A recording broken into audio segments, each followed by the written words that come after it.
In chapter 6। तो जो medieval period में डिफरेंट टाइप्स ऑफ टाउन्स देखे गए हैं, जैसे कि a temple town, administrative centre, a commercial town, a port town. तो एडमिनिस्ट्रेटिव सेंटर का यहाँ पे एक एग्जांपल दे रखा है थंजावर।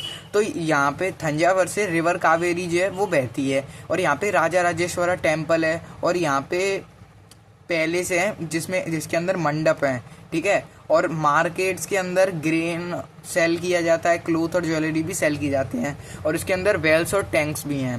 Temples, towns and pilgrimage centres. तो पिलग्रिमेज सेंटर मतलब होता है कि तीर्थ यात्रा वगैरह, ठीक है। तो जो टेम्पल टाउन्स थे वो एक सेंट्रल थे इकोनॉमी और सोसाइटी के लिए।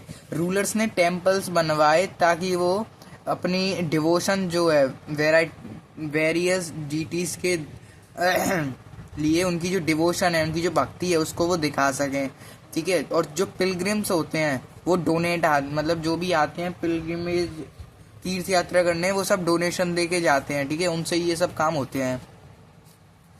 तो टाउन्स, टेम्पल्स के अराउंड टाउन्स भी बने, for example Kanchipuram and Madurai in Tamil Nadu, ठीक है। पिलग्रिमेज सेंटर का यहाँ पे एक दे रखा है एग्जाम्पल वृंदावन। तो यहाँ पे दे रखा है लॉस्ट वैक्स टेक्निक के बारे में दे रखा है। ब्रॉन्ज एक एलॉय होता है जिसके अंदर कॉपर और टिन प्रेजेंट होता है, दोनों मिक्स होते हैं, ठीक है।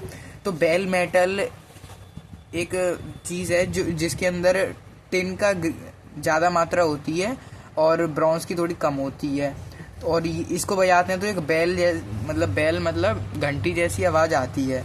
तो चोला ब्रॉन्ज स्टैचूज, इसका फोटो भी शायद दे रखा है बुक में। चोला ब्रॉन्ज स्टैचूज हमें मिला है जो कि लॉस्ट वैक्स टेक्निक के द्वारा बनाए जाते थे। तो लॉस्ट वैक्स टेक्निक कौन सी होती है? सबसे पहले वैक्स से एक इमेज बना ली जाती थी, उसके बाद उसको क्ले से कवर्ड किया जाता था, उसके बाद उसको सुखाने के लिए रख दिया जाता था और गर्म कर दिया जाता था। उसके बाद उसमें एक छोटा सा होल किया जाता था क्ले के अंदर, और उसमें पिघली हुई वैक्स डाली जाती थी। उसके बाद जैसे ही वो ठंडी होके सॉलिड हो जाएगी, फिर उस क्ले के कवर को हटा दिया जाता था और वो बन गया फिर, ठीक है। नो, इस तरीके से बनता था। Now a network of small towns एक का नेटवर्क। स्मॉल टाउन्स बड़े बड़े विलेजेस से मिलकर, मतलब विलेजेस से निकल कर आए थे स्मॉल टाउन्स, ठीक है। तो मंडपिका क्या होती है? मंडपिका मतलब मंडी। Near by villagers brought their produce to sell, अपना सामान बेचने के लिए वो मंडी में ले जाते थे। हट्टा मतलब होता है हाट, market street lined with shops, जो मार्केट के अंदर शॉप्स लाइन से लगी रहती हैं तो उनको हाट बोलते हैं। Streets for different kinds of artisans, तो सड़कों पे अलग अलग तरह के आर्टिसंस भी प्रेजेंट होते थे। जमींदार ने टैक्स इम्पोज किया ट्रेडर्स, आर्टिसंस और आर्टिकल्स ऑफ ट्रेड के ऊपर, ठीक है। अब बड़े और छोटे ट्रेडर्स के बारे में यहाँ पे लिखा हुआ है। तो जो ट्रेडर्स थे वो बहुत सारे किंगडम से पास करते थे फॉरेस्ट के द्वारा, ठीक है, और वो गिल्ड बनाकर जाते थे। गिल्ड मतलब एक झुंड बनाकर जाया करते थे, ठीक है। तो गिल्ड्स बना के जाते थे। तो यहाँ पे कुछ फेमस गिल्ड जो कि साउथ इंडिया के हैं उनका नाम लिखा हुआ है, जैसे मणिग्रामम, नाना देसी, ठीक है। और प्रिंसिपल ट्रेडिंग ग्रुप्स के नाम यहाँ पे दे रखे हैं, जैसे चेतियर्स, मरवारी, ओसवाल। अब क्राफ्ट टाउन्स के अंदर कैसा था? The craftsman of Bidar were so famous. Bidar के जो क्राफ्टमैन थे वो बहुत ज़्यादा फेमस थे।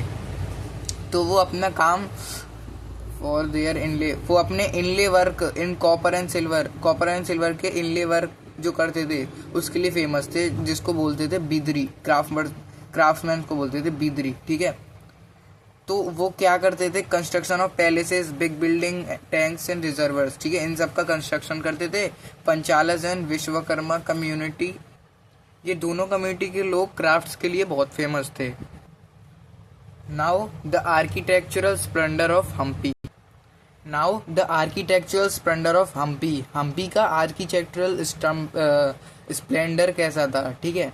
द ओल्ड देयर शोज, वहाँ का जो ओल्ड स्टफ हमें मिला है वो ये दिखाता है कि वहाँ की सिटी बहुत ही ज़्यादा स्ट्रांग थी और प्रोटेक्टेड थी, वेल फोर्टिफाइड थी, मतलब अच्छे से किलाबंदी हो रखी थी।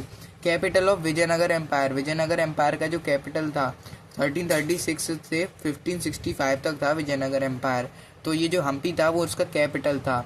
आज की लोकेशन में अगर हम देखें तो कृष्णा तुंगा भद्रा बेसिन पे ये लाई करता है। तो हमें इस चीज़ का मतलब वहाँ पे कोई ग्लू या सीमेंट वगैरह यूज़ नहीं किया जाता था दीवारें बनाने के लिए, बस उनको एक इंटरलॉकिंग पैटर्न में रख दिया जाता है। क्लास 6 में चैप्टर 3 में इंटरलॉकिंग पैटर्न अच्छे से समझाया गया है। तो वहाँ की बिल्डिंग्स कौन सी थी? Domes, pillared halls, splendid arches, well planned orchids और ब्यूटीफुल टेम्पल्स। महानवमी फेस्टिवल वहाँ पे सेलिब्रेट किया जाता था, आज जो नवरात्रि के नाम से जाना जाता है। A gateway to west, Surat west की तरफ है गेटवे सूरत। तो सूरत के बारे में यहाँ पे कुछ लिखा हुआ है। मतलब वेस्टर्न से हमें ट्रेड किया था ना, मतलब वेस्ट में ब्रिटिश वगैरह थे तो उनके साथ हम जो ट्रेड करते थे तो ये एक एम्पोरियम था। मतलब वहाँ से जो सब सामान आता था वो इसी जगह पे आता था। Portuguese, Dutch and English in तीनों की यहाँ पे फैक्ट्रीज थी अपनी। टेक्सटाइल गोल्ड लेस बॉर्डर जारी, मतलब टेक्सटाइल्स में यहाँ पे गोल्ड लेस बॉर्डर थे जिनको जारी बोलते हैं। लेकिन सूरत ने धीरे धीरे डिक्लाइन करना शुरू कर दिया। क्यों? कंपटीशन फ्रॉम बॉम्बे से इसको कंपटीशन मिलने लगा। जहाँ बॉम्बे में ईस्ट इंडिया कंपनी शिफ्ट हो गई थी ना, उसका अपना हेडक्वार्टर बना लिया था 1668 में।